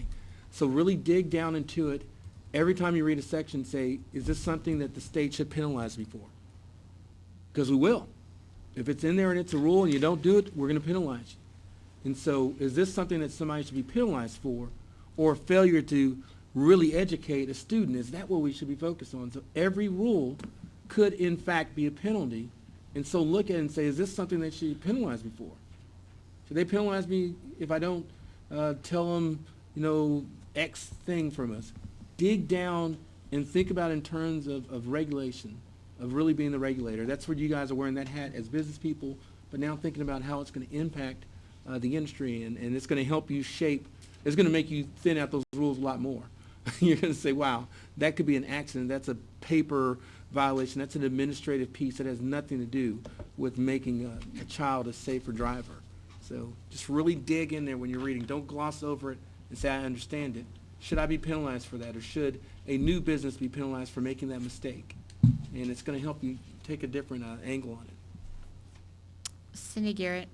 On that note, Brian, I'd like to say thank you to Carrie for going out and finding out what that aspect is and what that looks like and what that feels like, so that she knows whether or not we need to be doing that, looking at that part of the specific task, regulating that specific part, and what that feels like for the kiddo, for the school, for the instructor, and for the owner and the course provider, so that she can speak to each of those specifics. So whether or not you and Bill had her do that, or whether that was her own volition, thank you for going the extra mile.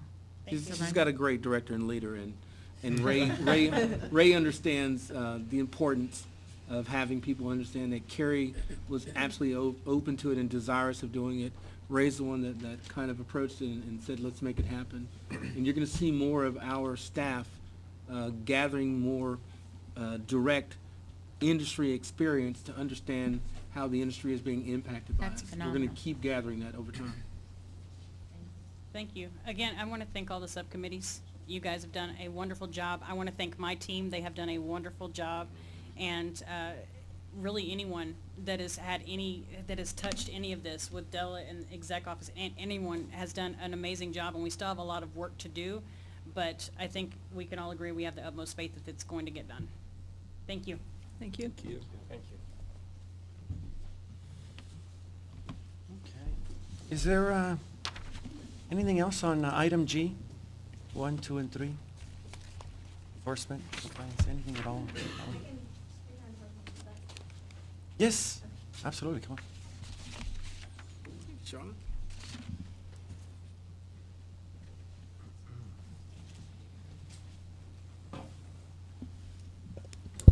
So I'm Charlotte Melder with Enforcement. And Bob Rennick, Robert Rennick, when he came up, he did say that we are going to be scheduling a work group meeting in the future. That one is going to go over the enforcement-related provisions that we in enforcement are going to be recommending be removed from the rules. And then after the rules are in place, we're going to be working on the penalty matrix. But the meeting should be set within the next month. That's all.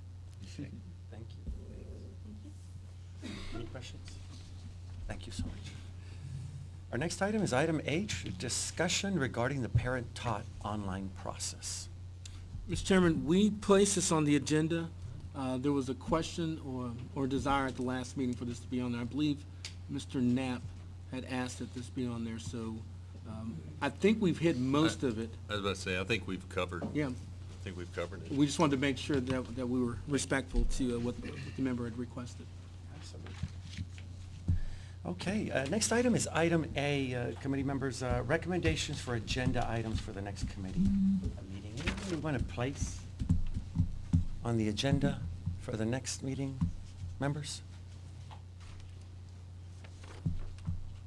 Any items that come to mind? Mr. Chairman, we'll definitely have staff reports. We'll bring you up to speed on any external presentations that we do. We'll also bring you up to speed on Carrie's progress with her course. We'll follow that specifically, and we'll try to have public discussions about her ability to pass that. We will also bring back to the group, as we discussed, the realigned version of the rules, so everyone will be able to see it in the format that Della laid out for the group, and it will include, so now that the sections will be moved into those respective areas. The realignment work group will have put their touch on it, so there may be some differences in that coming back to the group, and our desire is to have a more substantive discussion at the next meeting to go over the changes so that at the following meeting, we're publishing that for public comment. But in between that meeting, we'll place it out for a public preview, and the world will be able to see kind of what we're looking at doing. Thank you, Brian. Any questions, comments? Kevin? Kevin Knapp, two people that came up had talked about the certificates from Parent Taught, and I'm just wondering if that's something that we might want to talk about and discuss in the next one. we're definitely going to talk about it as a staff offline. I made a Is note that, to. do you to think kind of that's necessary for us to, We will have it to voice? as a discussion item during the staff report, whether it's for enforcement or for education examination, but we will look into that. Great, Those are thank some pretty serious concerns that were leveled. thank you. That's good enough? Excellent. Thank you, Kevin. All right, if there's nothing else, let's talk about our next date and time. I think June the 30th was an issue. When are we meeting next? We had, initially, I think we had covered Kind of a June the target. 30th, but Kevin, it looks like June 30th might not be a good time for you? It is Gonna be not. out. Okay. What else do we have? Delia, Delia, what what do we what have? other dates do we have? I know that somebody was going to be out of the country a week before that. Early in June. So there was already some conflicts with some dates. It'll But need what to do you go have? into And July. then we can figure out. And Delia's going to grab that microphone and tell you guys what's going on.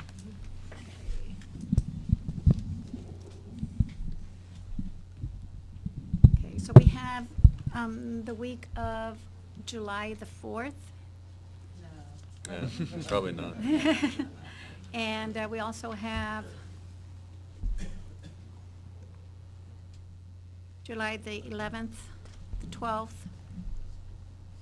18th and 19th. 18th and 19th would be out. July 12th is good. That's a Thursday? Tuesday. Tuesday. That's a Tuesday. Mondays and Tuesdays, not on Thursday. Do y'all want to keep Thursdays? I'd be open to the 12th. I Okay. don't know The about 12th is everybody what else. day is 12th? It's a Tuesday. It's on a Tuesday. Okay. How does July the 12th look, members? That works for me. Excellent. At 9 a.m.? I think we're in agreement. July the 12th at 9 a.m. Delia? Okay. Mr. Chairman, maybe at that meeting, we'll have an item to solicit some of the critical or key curriculum issues that Mr. Knapp was talking about. So at that meeting, the public will be aware that that's a meeting where they can say, we've got to talk about this issue for curriculum at the summit, so we can start planning for that, but gather that data at that meeting. That'll be a great Absolutely. opportunity. Absolutely. I'll accept the motion to add that to the agenda. Kevin, in regards to So some moved. discussion? So Excellent. moved, Motion yes. is on the floor? Second. Motion is second. All those in favor of adding this item to the agenda signify by saying aye. Aye. Aye. All opposed? Motion carries. We'll add that item so we can discuss that. Excellent. Thank you. So, any other dates? I guess July the 12th is good. And if there's nothing else, any questions, members? Comments? Anything else from the staff? I think we had September September 1 1st. scheduled for the next one. We probably want to slide that 2 weeks. That'll allow us to still have that public preview after the July 12th meeting. Remember, we were talking about doing that between July 15th and August 15th. Now, if we slide it 2 weeks, that would probably have us doing the public preview August 1st through September 1st, and maybe having the board come back September 15th, if that, somewhere around that time Let me period. check. What day is that, Delia? Thursday, September the 15th? September 15th, we have 1 o'clock dietitians advisory board meeting. What other dates are on that time period, Delia? We have Tuesday, the 13th, or Friday, the 16th. We also have the following week, we have the 20th, that's on a Tuesday. And we'll have Thursday, the 22nd available as well. Those are tentative dates right now that we're looking at. September the 22nd on Thursday at 9 a.m., members? Does that look for everyone tentative? It's good. It's good. That would be good, Delia, thank you. September the 22nd at 9 a.m. Okay. There's nothing else. Thank you so much, members, staff. Mr. Chairman, one more thing. Oh, sure. Staff is over here whispering in my ear on the right. Maybe if we can find an August date for the summit, so we can get that process running concurrent with the, the rulemaking. Would this be the specific work group or just It in would be- general, it would- everyone? It would look like an advisory board meeting, but there would be a different format to how it's going. We'll have a facilitator up there, we'll have speakers, they'll make presentations. Quorum, everything? Yes. Oh. Okay. What date in August, Delia? Do you have? Can we go mid to late August?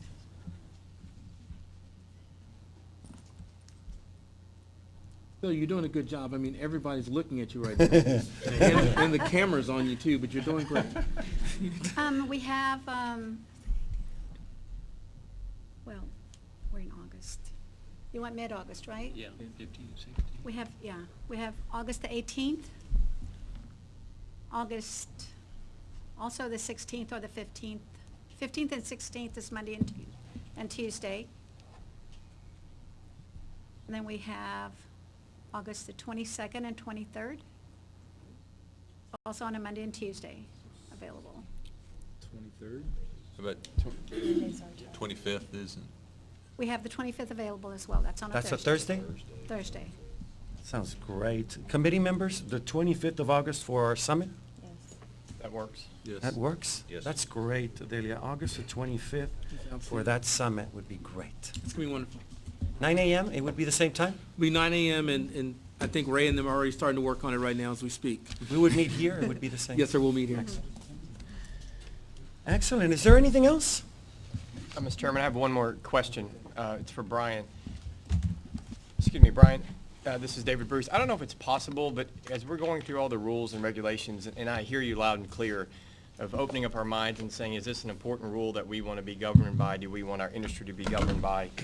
Is it possible that when we're talking about the statistics of open cases and closed cases dealing with our industry, if we can get some type of trend line, or are they what I would call foot faults, or you call them a paper fault? Someone didn't put a stamp on something, or someone forgot to sign a document, a minor document, or is it a major violation that we need to be concerned about, selling certificates or something? Because I know everyone in this room is really, we want to keep this reputation of our industry to the highest degree, and I think that will help lead us in the right direction as how we review these rules. So if that's possible, I think that'd be very helpful.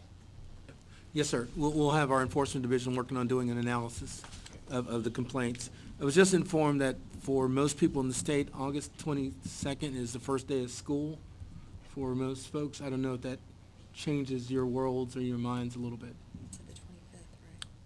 Yeah, but we're meeting on August the 25th, a few days after it Oh, starts, good. so that's Okay. it. All right. Chaos is over. We're good. No. Now the kids are back. We get our lives back. No, the whole week of August the 22nd through is chaos. Just saying. Sure. The whole week. For parents? Members? I'm actually okay with it. I'm still good. Yeah, The I'm 25th still is good great. with that. I may be absent. That's good. Anything else? Thank you so much, audience, of course, staff. And I was members. going to ask nothing else? if Brian would like to close this off by giving us a blow-by-blow description of the OU basketball game loss in the Final Four. I think we'd all like to hear about how that went. That's sooner. Meeting is adjourned. Or later.